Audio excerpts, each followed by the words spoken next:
সুলতান বাসিমের মৃত্যুর পর মাত্র ৩ দিন কেটেছে। শাহজাদি লায়লা তার ব্যক্তিগত কক্ষে ধাত্রী আয়শাকে ডেকেছেন। লায়লা, স্বরচাপা, চোখ তীক্ষ্ণ।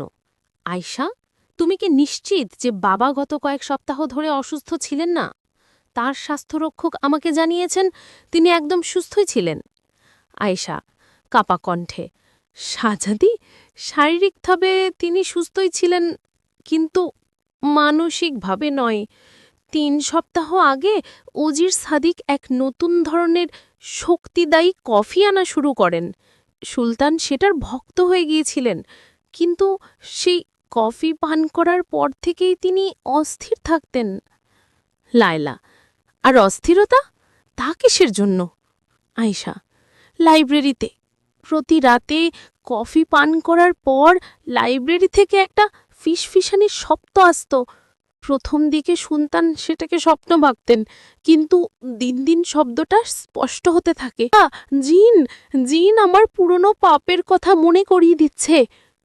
আমি তখন ভয় পেতাম।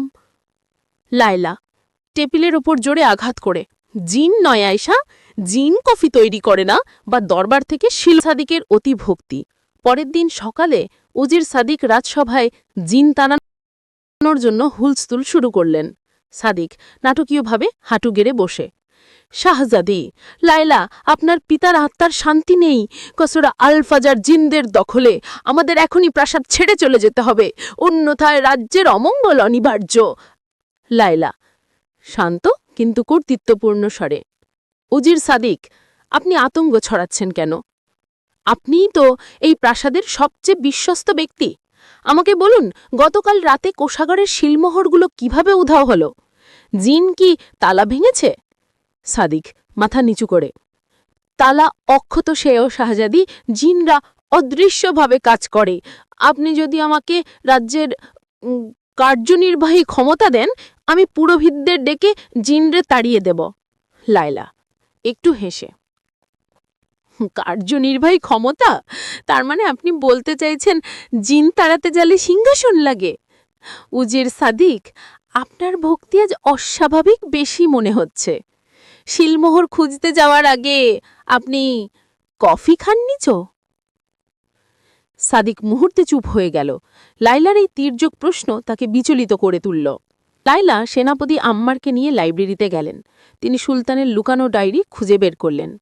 আম্মার, শাহজাদি, কি লেখা আছে? লায়লা ডায়েরি পড়তে পড়তে ফিসফিস করে, শুনে যাও আম্মার। সুলতান লিখেছেন, সাদিকের কফি পান করার পর ঠোঁট অসাড় হয়ে যায়, আমার কথা বলার শক্তি কমছে। সে নিশ্চয়ই কোনো স্নায়ু দুর্বলকারী বিষ মিশিয়ে দিচ্ছে। আর ফিসফিসানি, মনে হয় সে আমাকে পাগল সাজাতে চাইছে, যাতে আমার মৃত্যু স্বাভাবিক মনে হয়। আমার বিষ, সেই জন্যই সুলতানের মুখে ওই নিথর হাসি। বিষের কারণে পেশিগুলো অসাড় হয়ে গিয়েছিল। সাদিক জিনদের ভয় দেখিয়ে তার অপরাধ লুকাতে চাইছে। লায়লা ঠিক তাই। এখন আমাদের সেই ফিসফিসানির উৎস মুখ খুঁজে বের করতে হবে। একজন মানুষ কাসারাল ফাজারের মতো এত বড় প্রাসাদে কিভাবে অদৃশ্য হতে পারে? আর্কিটেকচারাল ফল্ট আর ফিসফিসানির উৎস। ঘণ্টাখানেক অনুসন্ধানের পর লায়লা সেই ফিসফিসানির উৎসমুখ খুঁজে পেলেন লাইব্রেরির পেছনের দেওয়ালের এক কোণে, পুরনো একটি মানচিত্রের পিছনে। সেখানে একটি ছোট্ট ছিদ্র ছিল, যা একটি ভাঁপা দেওয়ালের সাথে যুক্ত। লায়লা, আম্মার, দেখো, এই ছিদ্র দিয়ে ফিসফিস করলে লাইব্রেরির ভেতর শব্দটা পুরোপুরি জিনদের আওয়াজ মনে হবে। সাদিক হয়তো রাতারাতি এই পথ তৈরি করেছিল। আম্মার, আর শিলমোহর আর চুরি হওয়া মূল্যবান নথি? লায়লা, এই ফাঁপা দেওয়ালটি নিশ্চয়ই পাশের কক্ষের সাথে যুক্ত। সাদিক হয়তো সেই পথ ব্যবহার করে সহজেই প্রবেশ করত। জিনদের ভয়ে কেউ রাতে লাইব্রেরির কাছাকাছি আসত না, এটাই তার সুবিধা। জবানবন্দি, জিন নয়, জবান চাই। 1.3 ফাঁদপাড়া। লায়লা এবার উজিরকে ধরার জন্য চূড়ান্ত পরিকল্পনা করলেন। লায়লা দৃঢ় কণ্ঠে, আম্মার, আজ রাতেই আমরা তাকে লাইব্রেরিতেই ধরব। তুমি একটা নকল রাজকীয় ঘোষণা তৈরি করো, তাতে লেখা থাকবে, সুলতান বাসিমের শেষ শিলমোহর আর নতুন সিংহাসন গ্রহণের নির্দেশিকাটি লাইব্রেরির দক্ষিণ পশ্চিম কোণে একটি লোহার সিন্দুকে রাখা আছে। উজির সাদিক যেন এখনই সেটি সরিয়ে ফেলেন। আম্মার, একদম ঠিক। এই লোভের টোপ সাদিক গিলবেই। 0.32 মুখোমুখি জেরা অস্বীকৃতি। রাত 2:30-তে লায়লার আম্মার ফাঁপা দেওয়ালের অপর পাশে লুকিয়ে আছেন। কিছুক্ষণের মধ্যেই উজির সাদিক সন্তর্বনের লাইব্রেরিতে প্রবেশ করলেন। সে নকল ঘোষণাটি পেল এবং দ্রুত সিন্দুক খুঁজতে লাগল। সাদিক নিচু কণ্ঠে লোভে ফিসফিস করে, জিনেরা কাজ করে যাক, আমি সিংহাসনের নির্দেশিকা পেলে সব ক্ষমতা আমার। সুলতান বাসিমকে সরিয়েছি, এবার এই অবুঝ শাহজাদিকেও শোনাবো। হা হা হা। মুহূর্তের মধ্যে লাইব্রেরি আলোয় ঝলমল করে উঠল। লায়লার আম্মার দরজার সামনে এসে দাঁড়ালেন। লায়লা কাঠিন বজ্রপাতের মতো কণ্ঠে, ওজির সাদিক, আপনি কার কথা বলছেন? আমার নাকি আপনার সেই সহযোগী জিনের? আপনি কি ভুলে গেছেন, জিনদের কাছে লোভী মানুষের চেয়ে তার কেউ ঘৃণ্য নয়।